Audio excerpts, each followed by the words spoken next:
Рас, рас, рас.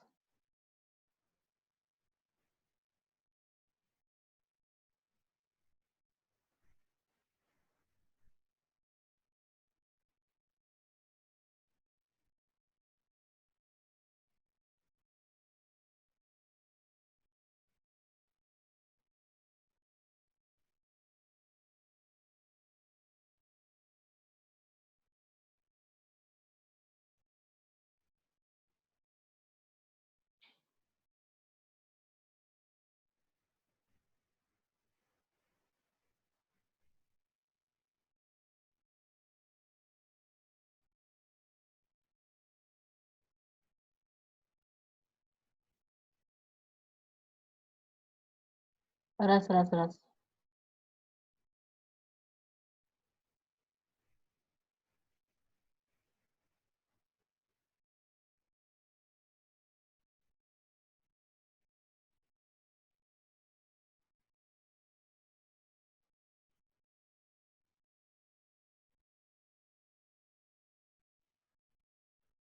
Сәлеметсің.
Так, барлықтарымыз жиналған сияқтымыз.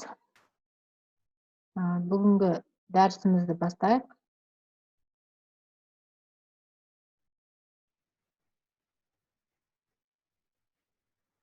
Так. Бүгін мен сізге қысқаша айтып кетейін. Қазір біз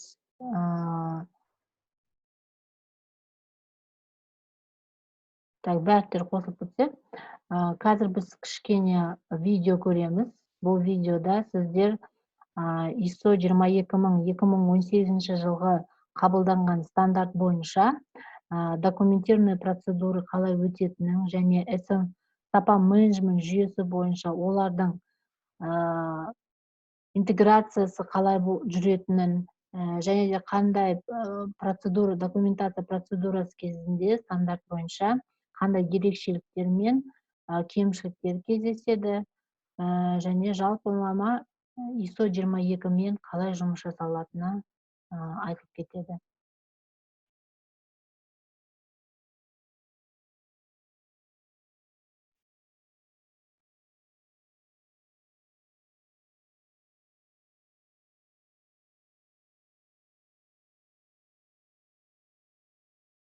Так, мұқият тыңдаймыз, сосын сұрақтар қоямыз. So, ISO 22000. It's an international standard that specifies requirements for a food safety management system, where an organization in the food chain needs to demonstrate compliance with food safety requirements. ISO 22000 is applicable to all organizations in the food chain, regardless of size, that want to implement systems that consistently provide safe products. The original was published in 2005, and the current edition is 2018. ISO 22000 combines generally recognized key elements to ensure food safety, interactive communication, HACCP principles, system management, and prerequisite programs. Clear communication along the food chain is essential to ensure that all relevant food safety hazards are identified and adequately controlled at each step. This implies communication upstream and downstream in the food chain. ISO 22000 combines HACCP, hazard analysis and critical control points, principles and application steps developed by Codex Alimentarius with prerequisite programs. It uses the hazard analysis to determine the strategy for hazard control. The effective production of safe products requires a detailed hazard control plan and the integration of prerequisite programs. ISO 22000 is also based on management principles that are common to ISO management systems, such as customer focus, leadership, process approach, and improvement. The most effective food safety systems are designed, operated, and updated within the framework of a structured management system and incorporated into the overall management activities of the organization. ISO 22000 is aligned with the requirements of ISO 9001 in order to enhance the compatibility of the two standards and to ease their joint or integrated implementation. Sections 4, 5, 6, 7, 9, and 10 are all similar. It is Section 8 where there is significant difference.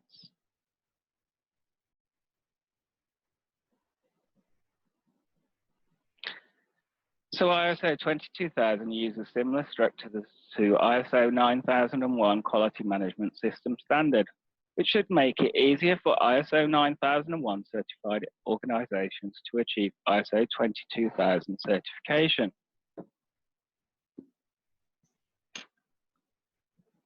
This is an overall framework of the food safety management system and corresponding ISO 22000 sections in a PDCA cycle. And similarly, operational planning and control. ISO 22000 requires a combination of CCPs with operational prerequisite programs and prerequisite programs into a single integrated food safety management system. So on to the sections, and section 1, the context of the organization. There's a new requirement to determine external and internal issues, positive and negative, that affect the organizations to achieve ability to achieve the intended results of its food safety management system. Here are some examples, and you should consider legal, technological, competitive, market, cultural, social and economic environments, cybersecurity, food fraud, food defense, intentional contamination, and the knowledge and performance of the organization.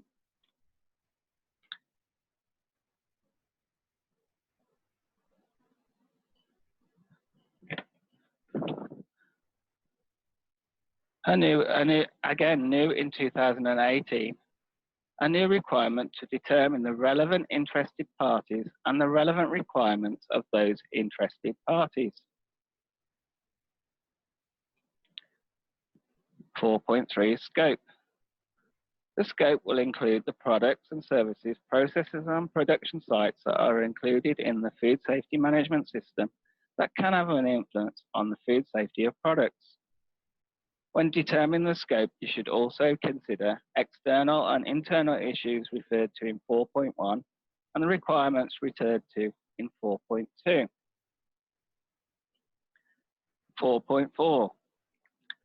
The organisation shall establish, implement, maintain and update and continually improve a food safety management system.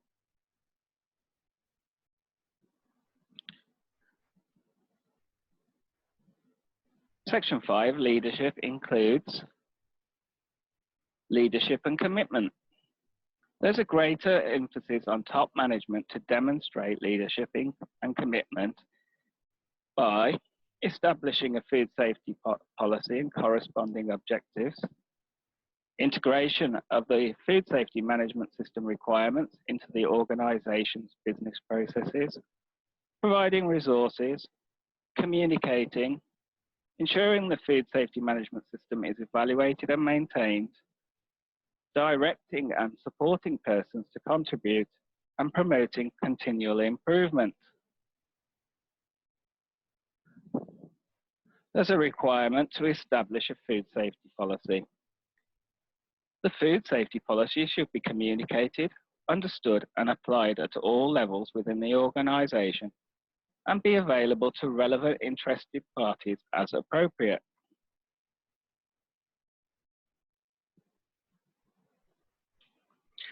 Five point 3 is organisation roles, responsibilities, and authorities.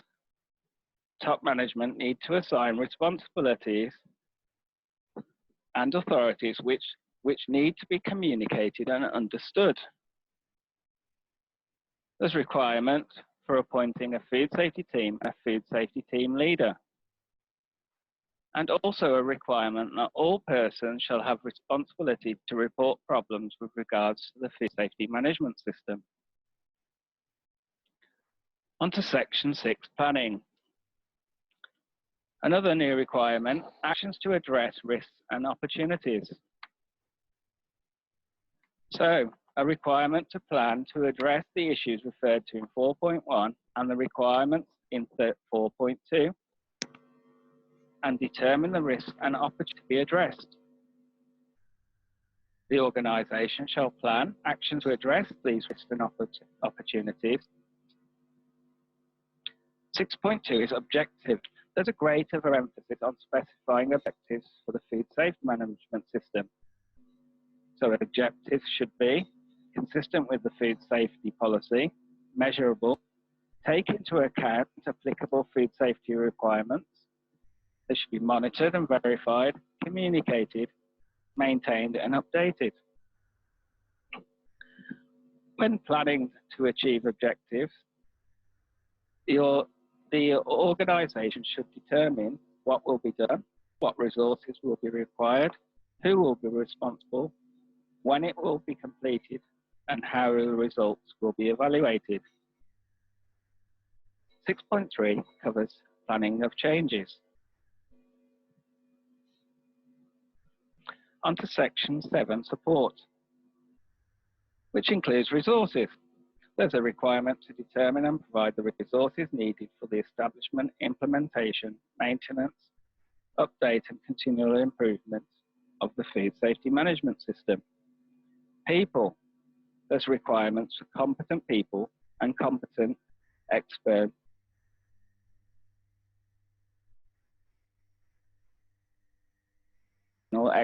when used. There are requirements for infrastructure, which includes land, buildings, utilities, equipment, transportation, information and communication technology. There are requirements for work environment. A suitable environment can be a combination of human and physical factors, such as social, psychological, and physical, such as heat, humidity, light, hygiene, noise, etc. These factors can differ substantially depending on the products and services provided. There are requirements for externally developed elements of the food safety management system, such as those provided by consultants. And new in 2018, the control of externally provided processes, products, or services.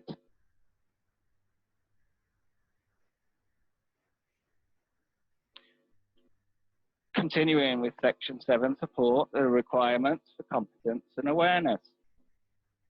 All relevant persons doing work under the organisation's control should be aware of the food safety policy, the objectives of the food safety management system relevant to their tasks, their individual contribution, and the implications of not conforming. New in 2018 again, a greater emphasis on specifying internal and external communication. There is a need to implement and maintain an effective system, communicating issues having an impact on food safety, and ensure that the food safety team is informed in a timely manner of changes of specified items.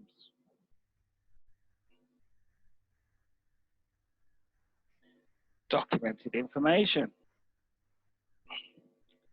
The food safety management system should include documented information required by the ISO 22000 standard, documented information necessary for the effectiveness of the food safety management system, and food safety requirements required by statutory regulatory authorities and customers.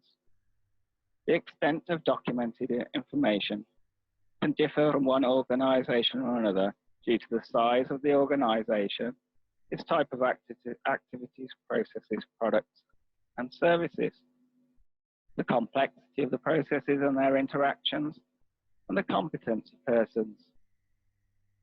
There's also a requirement for document control.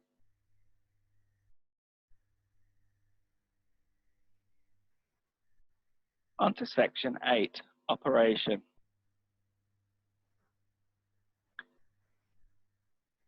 It includes 8.1, Operational Planning and Control, Prerequisite Programs, Traceability System, Emergency Preparedness and Response, and the handling of emergencies and incidents.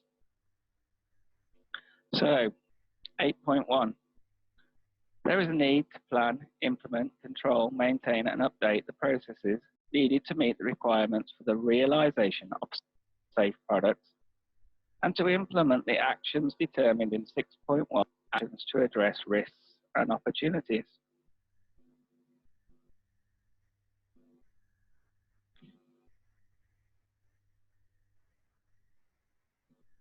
8.2 is prerequisite programs.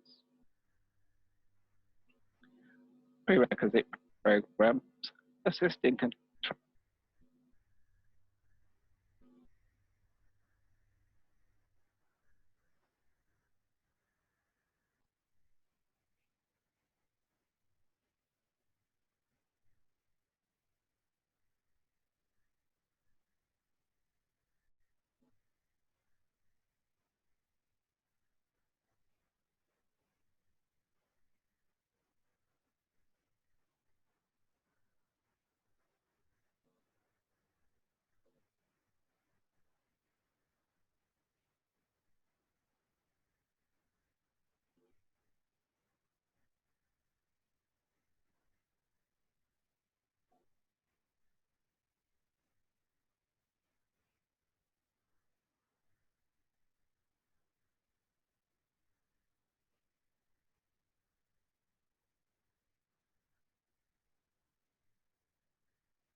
Prerequisite programs assist in controlling or preventing the introduction of food safety hazards through the work environment, eliminate, prevent, or reduce to an acceptable level the combination, contamination of the products including cross-contamination, to control, minimize, and/or prevent food safety hazards.